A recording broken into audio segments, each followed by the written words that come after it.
自動車メーカーを転職して大手一金属メーカーでデータ解析をしながら趣味で動画を作っているバレーボール大好きアラフォーの私京介がお送りいたします。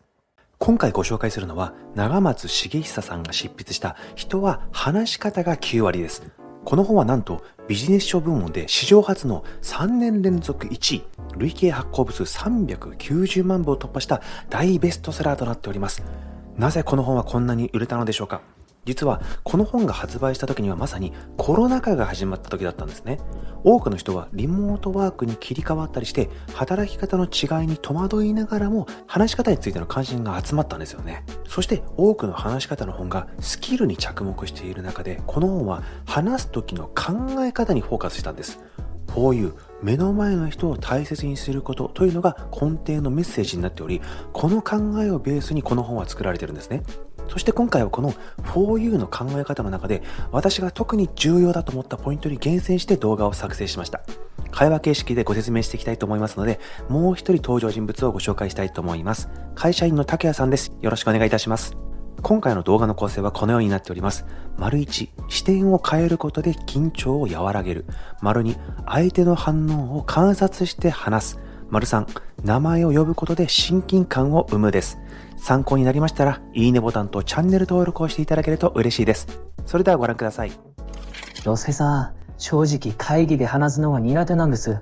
どうしても緊張してしまって、目も合わせられないし、終わることばかり考えてしまいます。そうなんですね。会議って確かに緊張しますよね。特にみんなが自分に注目していると感じると余計にプレッシャーかかりますよね。そうなんです。事前に何度も練習して本番でつっかえずに言えることもあるんですけど、周りの反応はあんまり良くないんですよ。なるほど。そこまで頑張ってるのにうまくいった実感が湧かないっていうのは辛いですよね。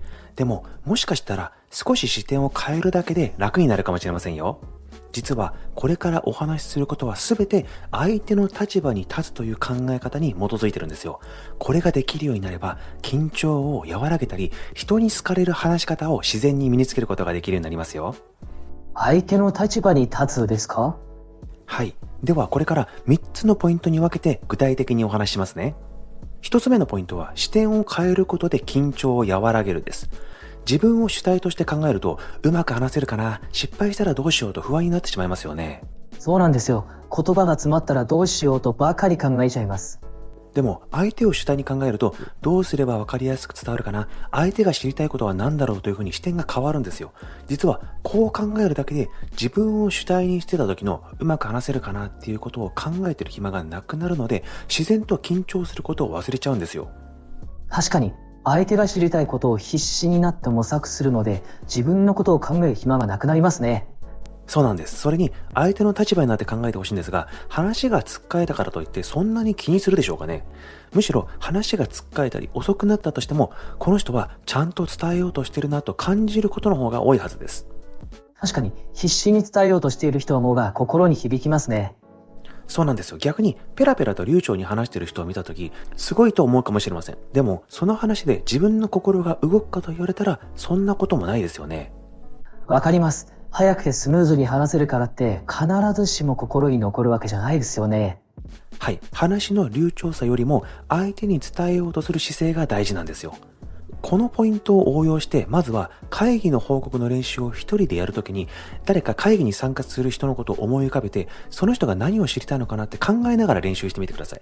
それだけでも伝えたいことが自然と整理されて話しやすくなるはずです。なるほど。相手をイメージしながら練習することで、よりわかりやすく話せるようになるんですね。しかも、相手主体で考えれば、資料の内容の見直しにもなりそうです。ぜひやってみたいと思います。二つ目のポイントは、相手の反応を観察して話すです。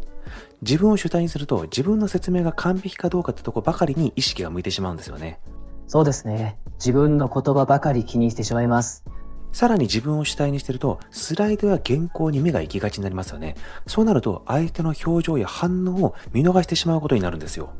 確かに、スライドばかり見てると、相手のリアクションを全然見られなくなりますね。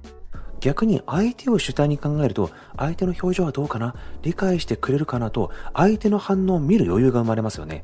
うなずいてくれる人や笑顔で聞いてくれる人をターゲットに話すと、1対1の会話のような安心感が得られますよ。それなら緊張が減りそうです。そうですよね。大切なのは自分の説明が完璧かどうかではなく、相手にどう伝わっているかをしっかり観察することなんですよ。わかりました。次の会議では意識してみたいとも思ってるんですが、いきなり本番でトライするのはちょっと、何かいい練習方法ないですか？そうですよね。いきなり本番でやるのは確かにハードルが高いです。そんな時はスマホや PC を使って自分の発表を録画してみるのがおすすめですよ。録画ですか？はい。自分の表情や目線、話すスピードを客観的に見返すことで改善点が見つかるんですよ。それに誰かに話しているつもりでカメラに向かって話すことで実践に近い練習ができますよね。確かに、それなら自分の癖もわかりそうですね。さらに録画中に意識してほしいんですが、誰かうなずいてくれる人をイメージして話すといいんですよ。会議にいる人の中で、この人は話をよく聞いてくれるかもしれないと思う人を想定して、その人がカメラの向こう側にいると想像して話してみるんです。それなら1対1で話してる感じはつかみそうですね。そうなんです。録画を見返すときには、自分が自然に相手に目線を送れているか、相手を意識した話し方ができているかをチェックしてください。これを繰り返して練習すれば、本番でも相手の反応を見ながら話せるようになりますよ。なるほど。それなら練習も実践に近い形でできそうです。早速やってみます。3つ目のポイントは、名前を呼ぶことで親近感を生むです。会議中に自分の名前を呼ばれたらどう思いますか？あ、この人は自分のことを認識してくれてるんだって嬉しいと感じますよね。確かに名前を呼ばれると親近感が湧きますね。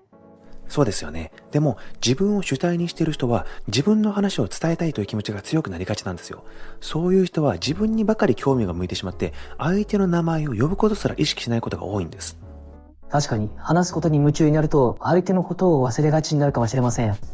そうなんですよ。逆に相手の立場に立って話す人は自然と名前を呼ぶことで相手を尊重して会話の距離を縮めようとするんですね。〇〇さんが手伝ってくれた〇〇とか、前回〇〇さんはこういうことをおっしゃってくださいましたが、といった形で節々に名前を入れるといいんですよね。名前を入れることで相手も覚えてくれていたんだと嬉しく感じそうですね。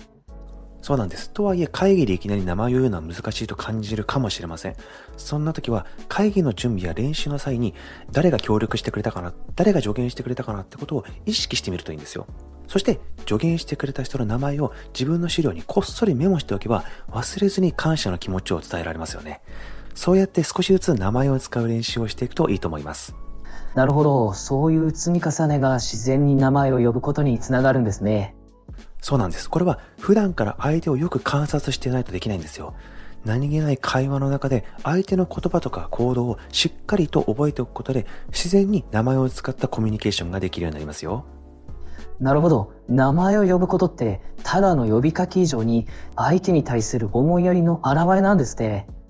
その通りです。普段から相手をよく見て言葉を交わすことで自然と相手の立場に立つコミュニケーションができるようになります。わかりました。まずは資料作成の段階で誰が協力してくれたかをメモした後に報告の練習をしてみたいと思います。本日は3つのポイントを教えてくださってありがとうございました。全体を通じて感じたのですが、相手を主体に話すのってただ話すよりもエネルギーを使いそうですよね。そうなんです。相手のことを主体にするとエネルギーを使うんですよ。だからこそみんな自分主体で話してしまうことが多いんです。でも相手主体で考えて疲れるって素晴らしいエネルギーの使い方だと思いませんか？確かに相手のためにエネルギーを使うのはいいことですよね。そうですよね。そして相手のために使ったエネルギーというのは結果的に自分に返ってくるんですよ。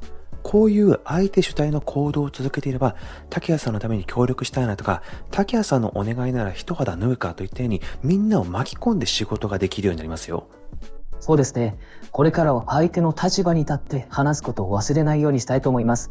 本日はありがとうございました。はい、ありがとうございました。はい、今回の動画いかがでしたでしょうか？話す時のテクニックはいろいろありますが、まずそれよりも大切なのはこの相手の立場になって考えるということだと思います。ぜひ皆さんも本日紹介させていただいたこれらのポイントを実践してみてください。必ず人から好かれるようになります。そして協力してくれる人が増えて仕事がうまく進むようになるはずです。それではまたお会いしましょう。